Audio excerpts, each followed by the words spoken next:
Hey everyone, it's Josh Myers and I am bringing you another video on behalf of Academia On Demand. So today we are going to be talking about the covalent bonding, this thing called covalent bonding that we discussed earlier with the sharing of electrons in a bond, and then this interaction, the interaction between the Lewis and Vesper theories and how they come to describe the bonding of molecules in a covalent manner. Okay, so the first thing that I wanted to do is that we need to recall the difference between ionic bonding and covalent bonding. So ionic bonding, as you can see, I already have another black marker so that we don't have to deal with all this nonsense with the erasing anymore. Okay, so ionic bonding is the transfer of electrons.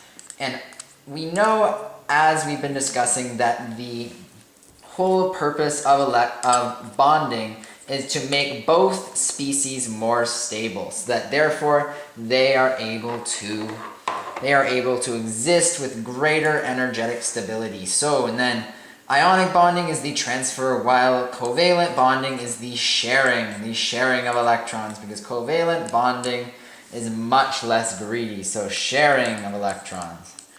Okay, sharing of electrons. Okay, and so what we did in the last video from the oxidation numbers is we talked about how different elements are able to ionize and give away or accept different numbers of electrons in order to gain energetic stability according to their orbitals, and then when they are bonding to gain energetic stability. However, in covalent bonding, because they are sharing electrons, their purpose ultimately for both bondings is to gain energetic stability.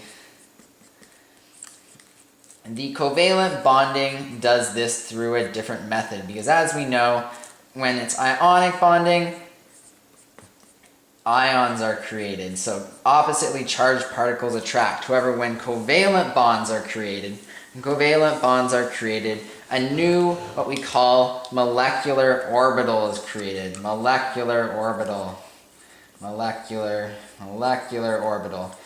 this orbital, just according to any sort of theory, any sort of what we call Vesper theory, or what we will later call hybridization theory, is that the molecular orbital is a combination, of atomic orbitals,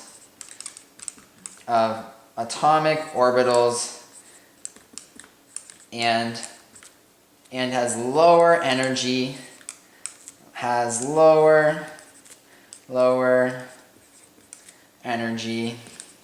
than either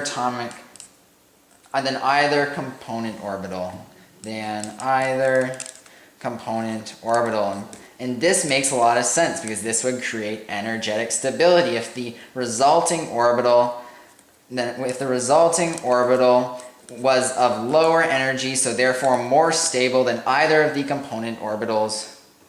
Then the bonding will have been what we would say profitable for both parties. Okay, so this is the idea behind covalent bonding, to create a molecular orbital that has greater energetic stability than either of the atomic orbitals.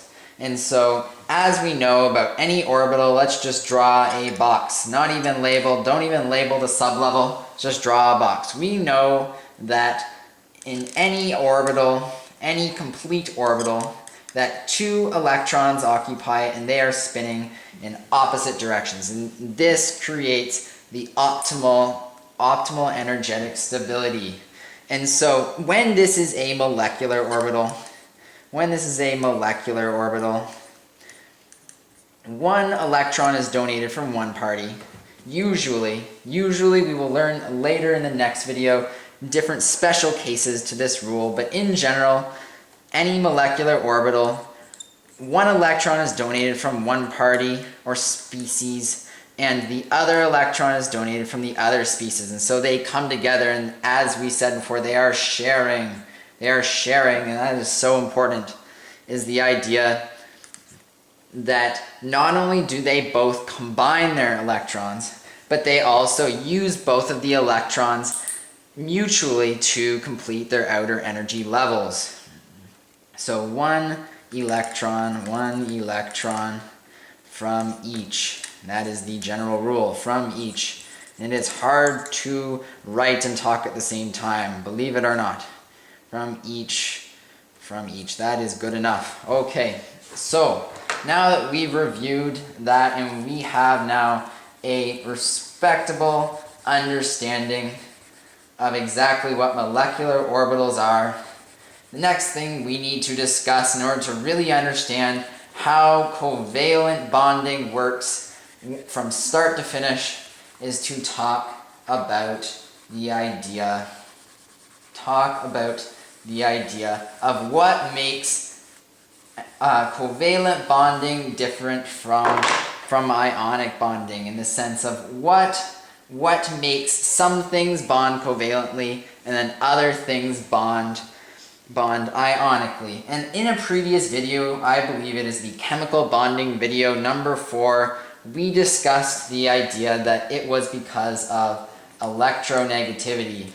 And this is the tendency to accept bonding pairs of electrons. And as we described later, this sort of affinity for electrons in any bond. Electronegativity is the factor that determines ionic versus covalent. Okay, and so what exactly about electronegativity determines this sort of factor that tells us whether the electrons are transferred from one element to the other, or they are simply shared in a molecular orbital? Okay, well, it is what we call an electronegativity difference. A delta, what this is called is a change or a difference in En. And what this means is, let's just take 2 examples because it's no easier way to describe this than using examples. So in the previous video, we used the example of FeCl3 in order to describe ionic bonding and oxidation numbers. And so if we take a model of any iron and chlorine bond, and we represent this by a line, and we will see later in this video, this is a very common interpretation. We represent this bond by a line, even though we know that these electrons are completely taken in by the chlorine. Let's just represent it by a line for a second. Okay, so we're talking about a change in electronegativity. We are talking about the difference between the electronegativity of iron and the electronegativity of chlorine. And what this means is, in this case, chlorine has so much of a relatively higher electronegativity than iron does, that it wants the electrons, it has feelings, it wants these electrons so much more than iron does based on its electronegativity value that it simply accepts them. So if we were to calculate the change in electronegativity, we would say it is equal to the electronegativity of chlorine, which is 3.2, and we subtract the electronegativity of iron, which is 1.8, and that is equal to 1.4. Okay, and so that is what we will come to know to be a relatively high electronegativity. And whereas let's talk about a molecule that we've previously declared as covalent. So let's talk about N2, because as we know, in nature, many elements actually appear only as molecules in nature. And we are talking about the halogens, so fluorine, chlorine, bromine all appear as F2Cl2 and Br2, as well as elements such as nitrogen, which is N2 as we see here, and oxygen, which would be O2. And so this nitrogen, if we were to picture the nitrogen, the N bond, even though we'll learn it's a little more complicated than this. But if we picture the bond and we're trying to say which one is pulling on these electrons more strongly. And as we know, this is reflected by the electronegativity. And as we know, because nitrogen is bonded to itself, both atoms will have the same pull on the electrons. So we can instantly say, we don't even need to know the electronegativity value, but that the difference between the two of them, because their numbers are the same, the delta En will be 0. And what this means is that what we would call, there is no net ionic force one way or the other. And we will talk more about net ionic force in the next couple of videos. So delta En is equal to 0. And this is reflective of, again, the idea of covalent bonding. And here we will see the big difference. There is a significant difference between the delta ENs of FeCl3 bonds or FeCl bonds, which therefore, because of this significant difference, one atom here, chlorine, wants the electrons way more than iron does, so it will take them at least much closer to itself, if not completely accept them. Whereas the nitrogens, their forces, their ability to attract these electrons, pull them from the molecular orbital, is equal. So therefore, they stay in the molecular orbital, and therefore the orbital is stable and a covalent bond is formed. And so this is the major difference between ionic and covalent bonding. And now this video is getting over 10 minutes. We need to start getting to work here because I have a lot to show you all about the different drawing of these structures. And not only the idea of drawing the structures, there's a lot of geometry. And we thought we might have gotten out of math class that there's no math we're going to be learning here, but indeed we are going to be applying all of those geometry skills to be able to draw these molecules. I love applying things. It's so fun. This board is getting very filthy. Okay, so now what we are going to do is we are going to dissect exactly what this idea, what this abbreviation of VSEPR means. And you could interpret it as VSEPR, VSEPR, I don't care. But the point is that VSEPR, we are going to draw it downwards like an acrostic poem. I'm going to write you the meaning of this acrostic poem. So we are going to pair up V and S, and they are what is meant to be valence electron. Not valence electron, I lied. I am being bad. Valence shell. And that is VS, valence shell. And why this is significant, because this theory of the VSEPR, it tells us a lot about how molecules bond covalently and their geometry when they bond covalently, and exactly what electrons are used when they bond covalently. And here this is telling us exactly that. This is telling us that only the valence shell electrons are involved in covalent bonding. So only the valence shell electrons are involved in covalent bonding. So only electrons involved. And so now if we pair up electron and E and P, this stands for electron pair. And as I said before, when a molecular orbital is created, there is generally an electron pair that occupies it. And this orbital has lower energies than either of the component orbitals that these electrons came from, molecular orbital. And then finally, this R is representative of repulsion.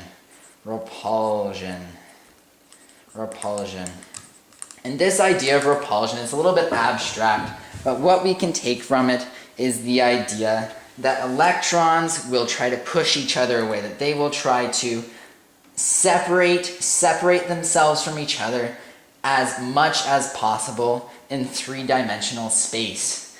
And we will talk a lot more about the angles between bonds, because this is exactly what this refers to, the idea that if there are two bonds beside each other, so let's say we talk about, so let's talk about a CH bond here, and then I don't know, let's talk about a N bond, and we're gonna draw 3 lines here for now, and later we will understand exactly why we're doing this.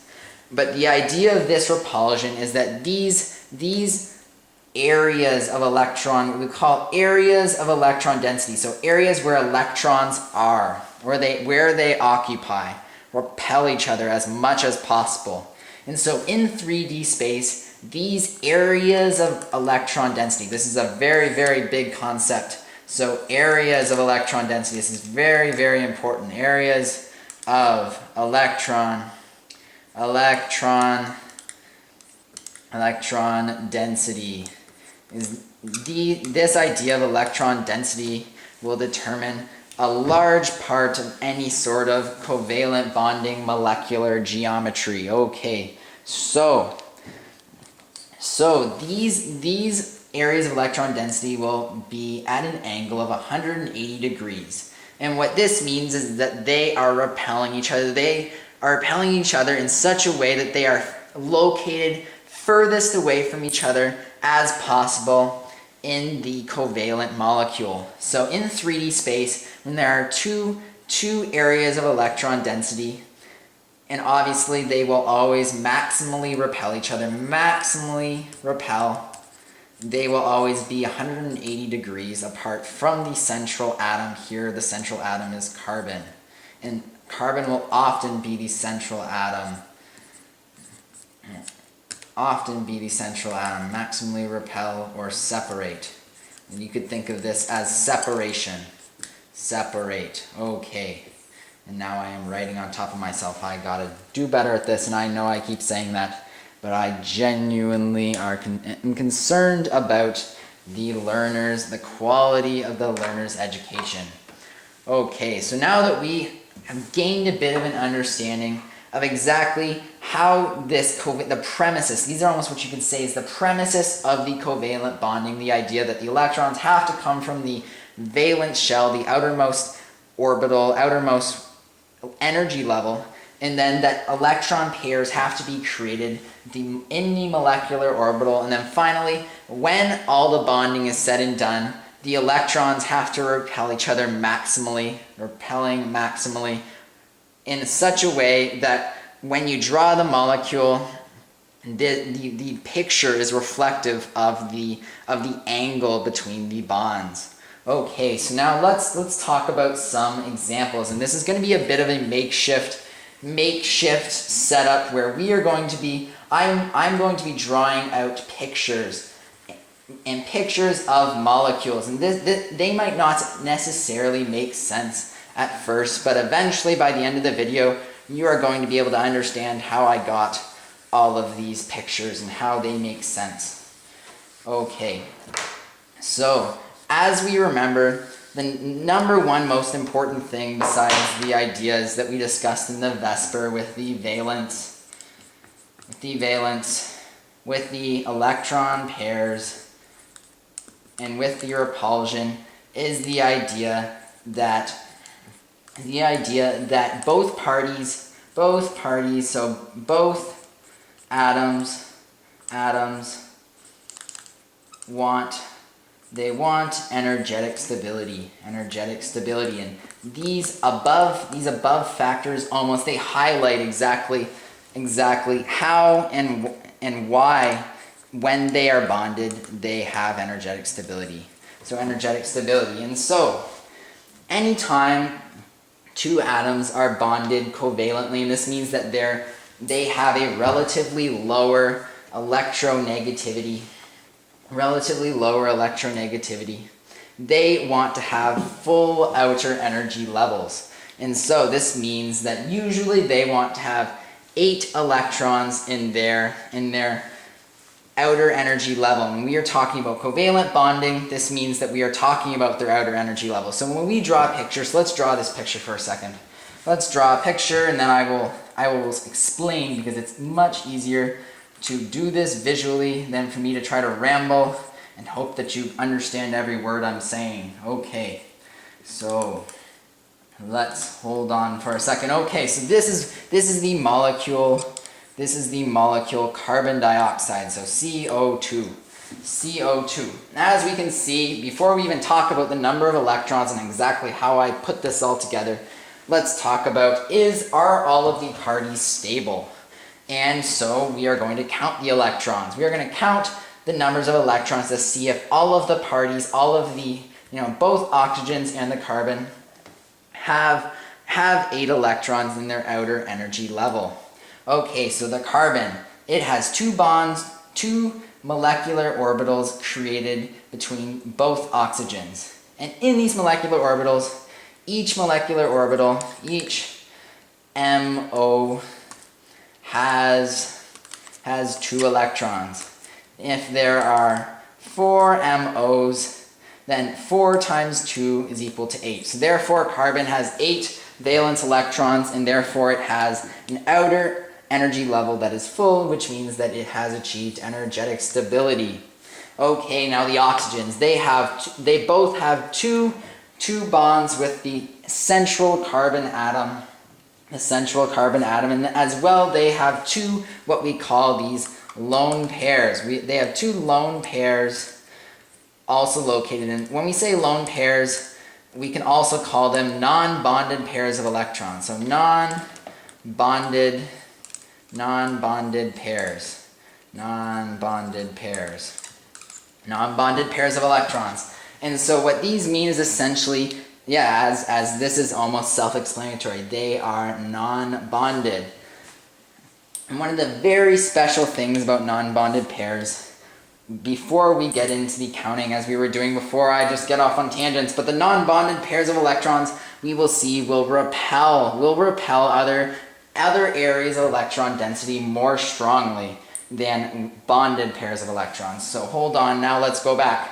I am extremely confusing, but you got to stick with me. Okay, so oxygens, they have the 2 bonded pairs. That is 4 electrons because 2 electrons per molecular orbital.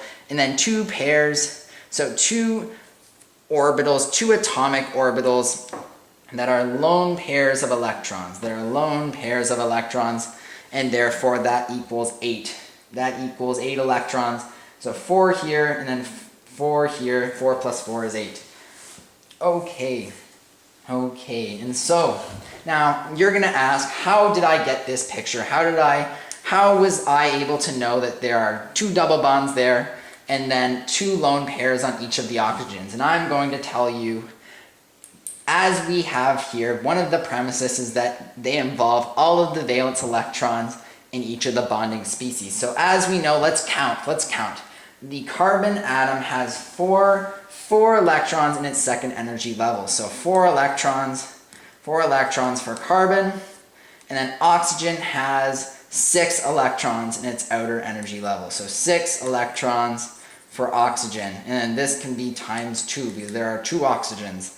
And what we get is there is a total number of 16 electrons in this molecule, in this bonding structure, the sharing electron structure. There are 16 electrons to work with. And this really represents, as I said, the idea of the number of electrons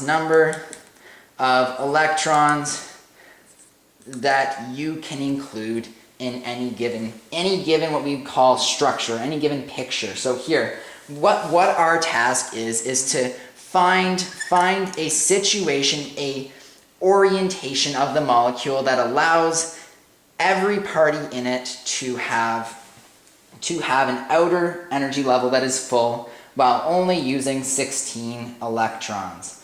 Okay, so first thing we always want to look at is here the atom with the lesser number attached to it. So here there is only 1 carbon atom, whereas there's 2 oxygen atoms. And so therefore there is 1 more carbon atom than oxygen atoms. So the number with the lesser number of atoms in the molecule, that element is always the central element. It is the element that all of the other elements bond to. They bond to that central atom. Okay, so if we draw that carbon right in the center, and we know that there are only two species that bond to it, one of the easiest ways, the first thing that we can think of is if we need 8 electrons to fill that carbon outer energy level, and if we had two bonds to each of the oxygens, that would satisfy this carbon perfectly, and that would use up 8 electrons. So 8 electrons to fill that carbon outer energy level. And then we know now we have 8 electrons left because we have 16 electrons in total. And so we know that because this carbon has used 4 electrons each to bond to each oxygen needs 2 more electrons to complete its outer energy level to get energetic stability. And as we know, we have 8 electrons left. So therefore, we can simply divide by 2, and each oxygen gets 4 electrons to be able to accept into its outermost energy level and thus gain energetic stability. And okay, this is getting very long, so I have to wrap up very soon. But now that we understand exactly how I got this picture, of the two sets of double bonds, 2 areas of electron density, and then how I was able to then know to attach 2 areas of electron density, 2 non-bonded pairs of electrons to each oxygen. Now we can simply talk about this thing called molecular geometry. Okay, so now that we know, we can redraw this structure. And as we know, okay, hold on, as we know, shoot, let's make this easy to see. Okay, so as we know, there are only 2 areas of bonded electron density where there are bonds in this molecule. So we know they have to be separated maximally because they repel each other, because the like charges of electrons repel each other. And this angle will be 180 degrees because that is the maximum spread you can have of these electrons. Okay, and now as we know, because it is 180 degrees, if you draw a straight line, is 1/2 of a straight line. So anytime we have 180 degrees, that is indicative of a straight line. And I'm having a hard time saying that word, and you're probably laughing right now, but that's okay. So the way they name this molecule is they name it as a linear molecule, a linear covalent molecule,